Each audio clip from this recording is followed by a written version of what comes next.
First time kong lutuin ang recipe na to sa pusit. At napakasarap. Mabilis lang to. Tara, lutuin natin. Gumamit lang ako ng 1 kilong pusit dito. Season lang natin sa salt, black pepper, grated garlic, grated ginger, 2 kutsara ng corn flour.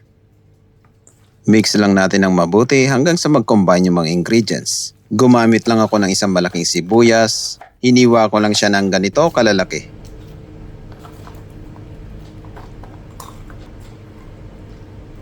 Sunod na nating hiwain yung green and red bell peppers.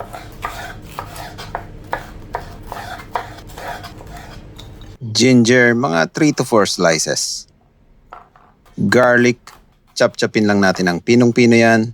Cilantro, kunin lang natin yung dahon. Gawa lang tayo ng sauce. Mix lang natin yung water, corn flour, brown or white sugar, soy sauce, oyster sauce, vinegar.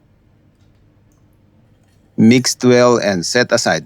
Painit ka lang ng kawali at lalagyan mo lang ng mantika. Make sure lang na mainit yung mantika natin bago natin prituhin yung pusit. Prituhin lang natin yan sa high fire ng 2 to 3 minutes. Repeat lang natin yung process sa ibang batch ng pusit. Tapos iset aside. Igigisa lang natin ng ginger, black pepper, bell peppers, onions, timpla ng konting asin.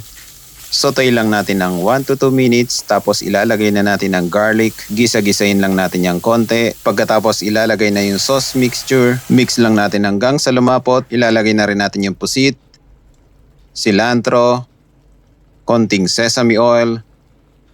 Mabilis na lang to. Mix lang natin yung konti at meron ka ng masarap na squid stir-fried with bell peppers. Napakasarap na ito. Iba rin yung atake. Kaya kung mahilig ka sa pusit or sa seafood, try mo ng recipe na to or itag mo na yung gagawa para sa'yo. Yun lang. Maraming salamat. See you in my next cooking trip ko.